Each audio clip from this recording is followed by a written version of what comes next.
یہ بیسیکلی تقسیم square street ہے.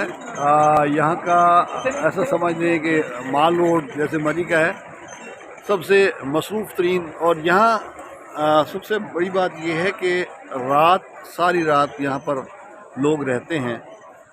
میں خود بھی رات کافی دیر تک یہاں پر موجود رہا ہوں، لیکن ایسا لگ رہا تھا کہ کسی کو بھی گھر جانے کی کوئی جلدی نہیں ہے. میں تھک کر تو واپس چلا گیا، لیکن لوگ پھر بھی یہاں پر موجود رہے ہیں.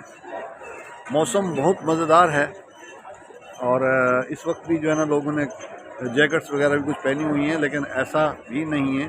اس وقت جو ہے نا یہ قابل برداشت اور بہت سہانا منظر ہے موسم ہے.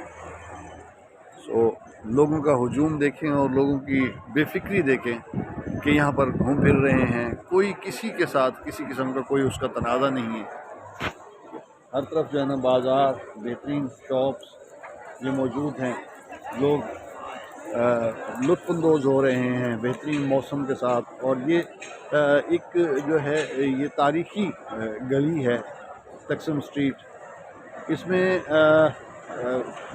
کرسچن ایریا بھی ہے، اور وہاں پر جو ہے ان کی جو ہے نا اپنی ٹریڈیشنل بلڈنگز بنی ہوئی ہیں. اس کی ٹرکش جو ہے نا وہ سٹائل ہے اس میں بھی ہے. یہ دیکھیے یہ ساری بلڈنگز اسی طرح سے بنی ہوئی ہیں. جس گلی میں گھس جائیں اس گلی میں آپ کو بالکل ایک نئی تہذیب دکھائی دیتی ہے. بہت بہترین طریقے سے پلان کیا ہوا ہے. اور سب سے بڑی بات دیکھیں کہ آپ کو کہیں پر بھی کچرا یا کوڑا کرکٹ نظر نہیں آئے گا. سب اپنا کچرا، اپنا ساز و سامان، اپنے ریپر وہ خود سنبھالتے ہیں، اور جہاں مناسب لگتا ہے وہ جو جگہ بنی ہوئی ہے وہاں جا کر اس کو ڈراپ کرتے ہیں.